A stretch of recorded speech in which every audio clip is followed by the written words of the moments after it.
8, 9, 10, 11. She does present as a waifu type at the start, and yes, but that's like the bait for the switch later on.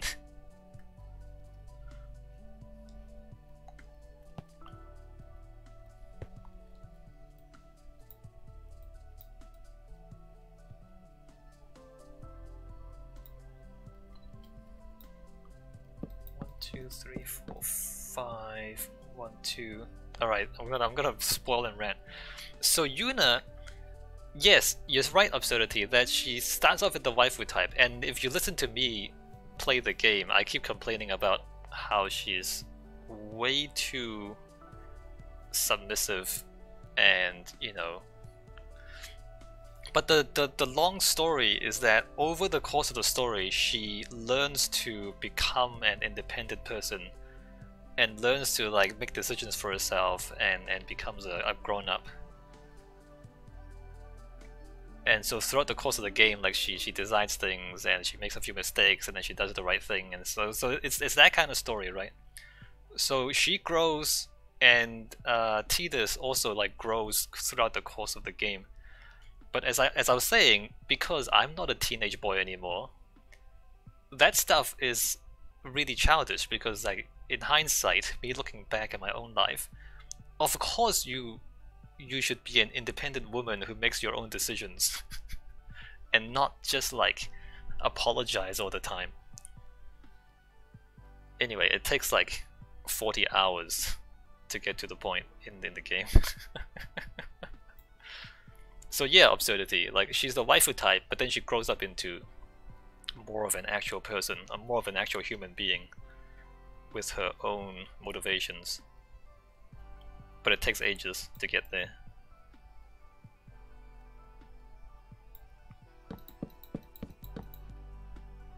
I didn't spoil that much. You know what? I didn't spoil that much. I'm fine. 1, 2, 3.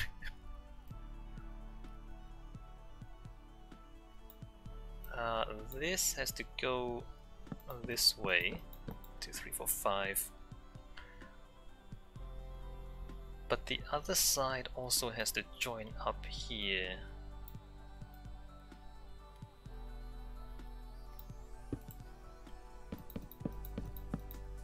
In fact, there's like quite a few themes that are in principle quite interesting and good. It just like starts off really slow and it takes them forever to figure out even the most basic things.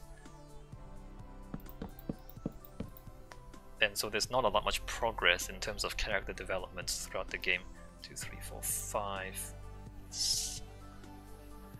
I just realized this side's not gonna make it.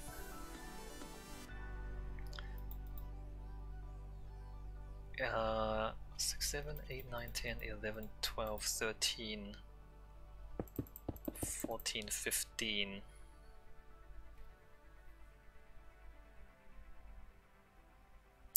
Maybe I should pull this back. Let me just think about this. 2, 3, 4, 5. Absurdity says, I wondered for a while, is there a reason you did Morrowind and Skyrim architecture videos but not Oblivion? Yes, it is less interesting in that way. The architecture in Oblivion is in fact less interesting. I guess I can do it. I can do it, Absurdity, like, but it's like compared to Morrowind and Oblivion, it is less interesting.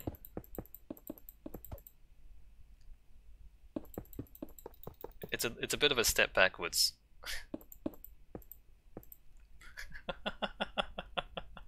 But I guess like I kind of have to do it in order to explain why it is a step backwards, right? Like I can just say that, but until I explain it, maybe nobody else sees it.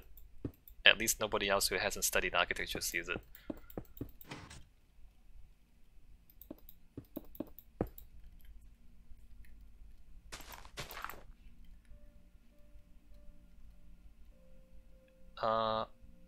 Oh, that's not right. Not that one. 1, 2, 3, 4, 5.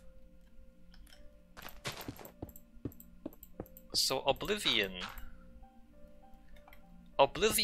there's architectural styles, but there are no,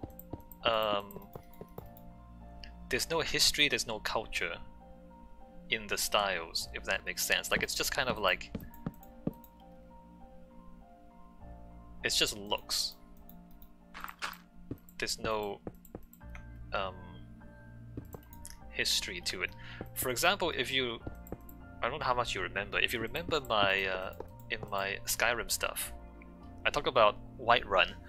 Whiterun has like the stone walls that have crumbled, and then on top of the stone walls they've rebuilt wooden fortifications. Remember that? So like in the architecture, you can see the history where, so Whiterun used to be wealthier, but then maybe through war or maybe through just poverty, the walls have decayed over a period of centuries, because it takes centuries for walls to start to fall down.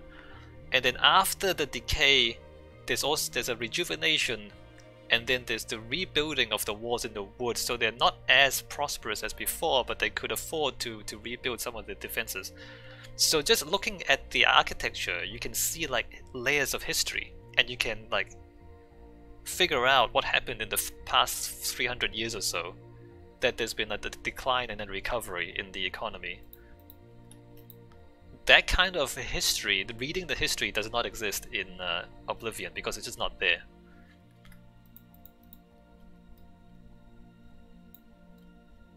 For example. And in Morrowind, the planning of the towns reflects the culture of each of the great houses, right? There's the Halalu, Redoran, and Telvanni. And if you remember in the architecture series, I talked about how the Balmora is built in a grid, and then what's the Redoran town? The Redoran town is built in like a clusters of families, and then the Telvanni has a massive tower in the middle with like a ring of services around it. And so then there's the, like, you know, the strong dictatorship of the Telvanni Mage Lord versus the kind of clans-based structure of the Redoran versus the very rational and I guess capitalist, we would call it capitalist, you know, division of land in Balmora. And so the town planning reflects the economy and the culture of each of the great houses, which is like in a way very subtle and also very interesting, right? Like, so the architecture explains the culture and also explains the economy of each of those factions. And again, that is not in Oblivion. Oblivion, you have styles, but the planning is the same for every single town, and there's no history to be read in any of the towns. Like, some of the towns are richer and some of them are poorer, and that's about it. And there's nothing any more interesting than that. 1, 2... I think I should pull this one back, because that's way too far forward there.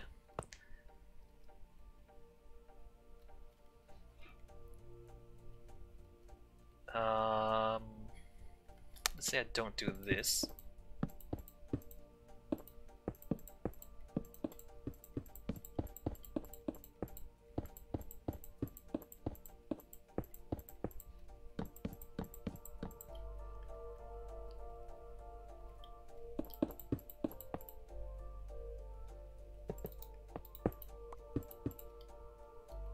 Because like in the real world, you can read history in the architecture, and you can also read culture and economics in the architecture, right?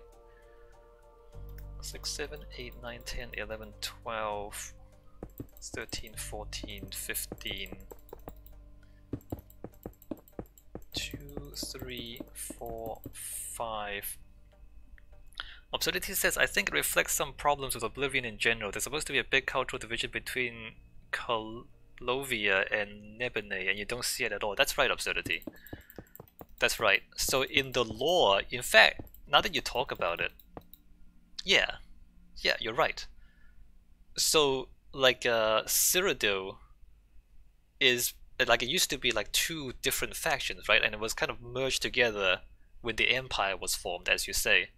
So the history of it should show in the architecture. And if you look at the architecture in the game, there's no, you don't see that at all. You're right. And in fact, you don't see it in the game at all.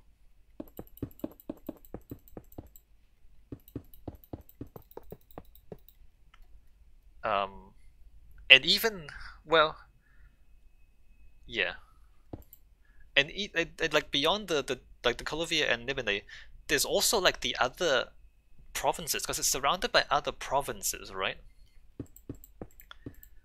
And the the the uh the influence of the other provinces is kind of seen in the style of the architecture.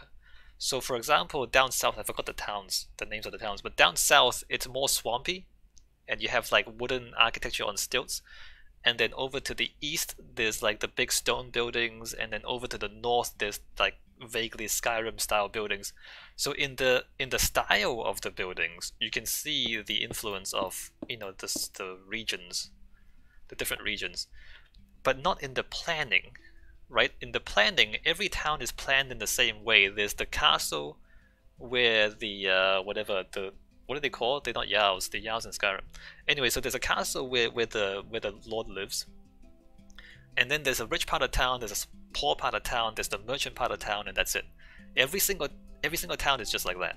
It's just the Lord, the rich guys, the poor guys, the merchants, and yeah, it's just like the same. So it reads as though it's the same economics, the same culture. Yeah, the courts, or the counts, yeah, the counts. So yeah, so like each count seems like they have the same culture.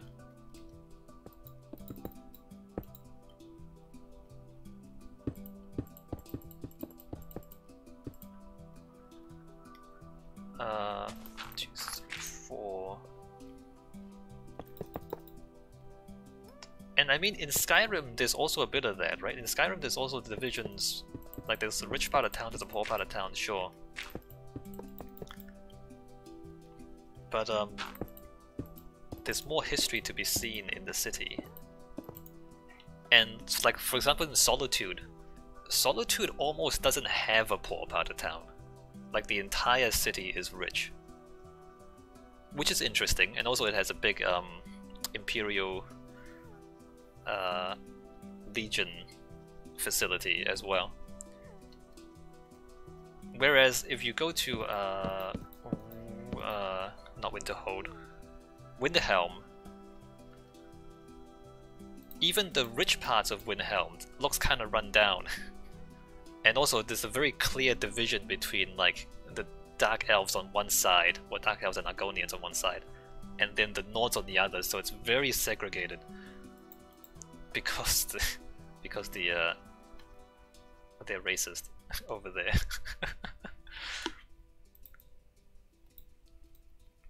So I guess I'm just saying, like, it's much more clear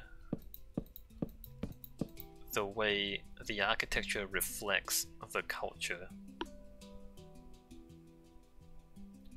Okay, so I want to pull this back. I want to pull this back until this lines up. Actually, no, I don't. I don't think I need to. Because we're gonna turn back this way. Let's see how this lines up.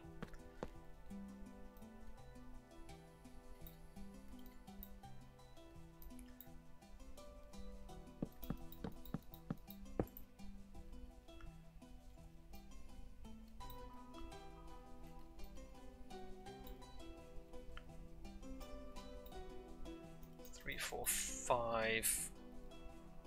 1, 2, 3, 4, 5. 1, 2, 3.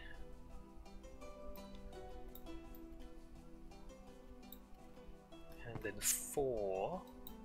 1, 2, 3, 4, 5 will be there.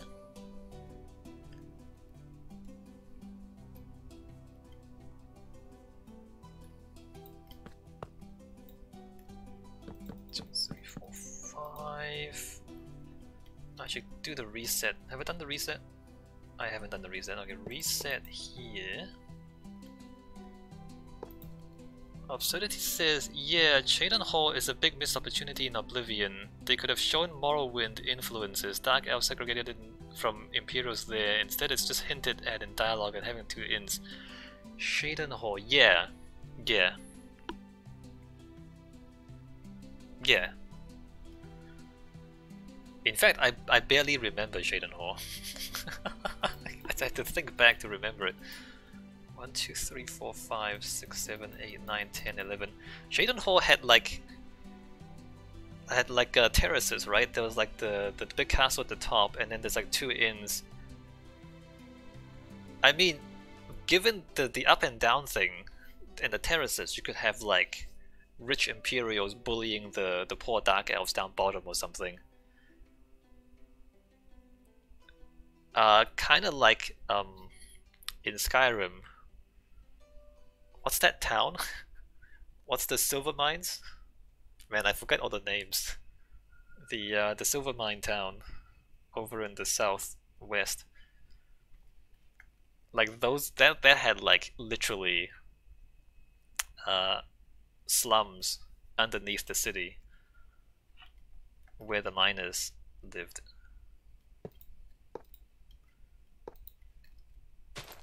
Markers, that's right. 1, 2, 3, 4, 5.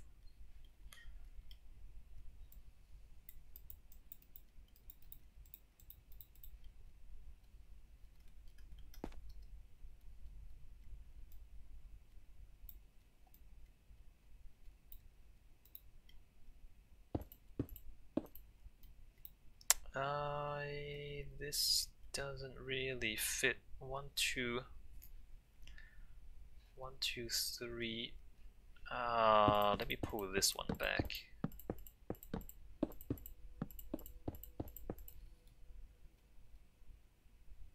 And also the Imperial City itself, like the circles and the ring.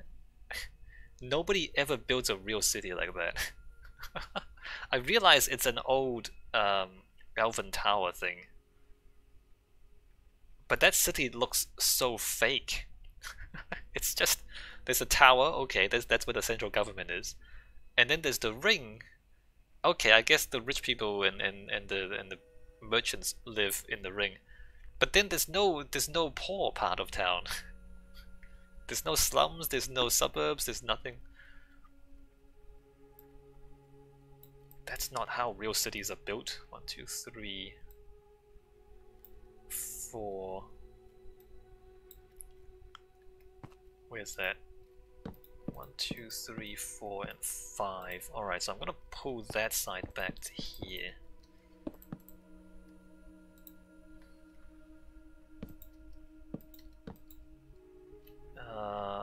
This is gonna be complicated. So if I 6, 7, 8, 9, 10, 11, 12, 13, 14, 15, 2, 3, 4, and 5. I should probably put that there instead.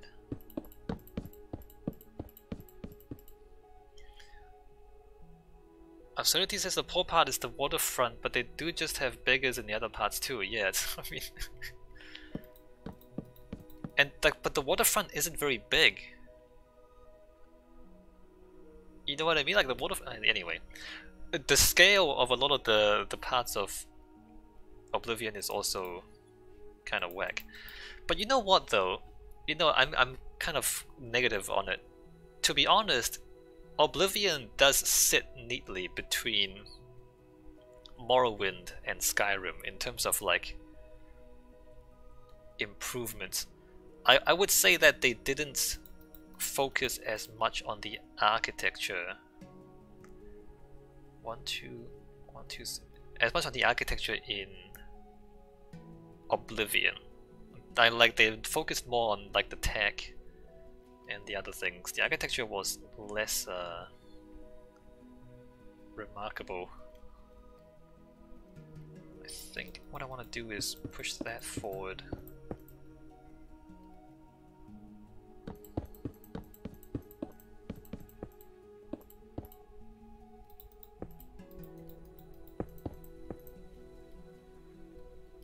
One, two, three, four, five. Alright, nice. That joins up pretty well. But I also need to lower this. 1, 2, 3, 4, 5.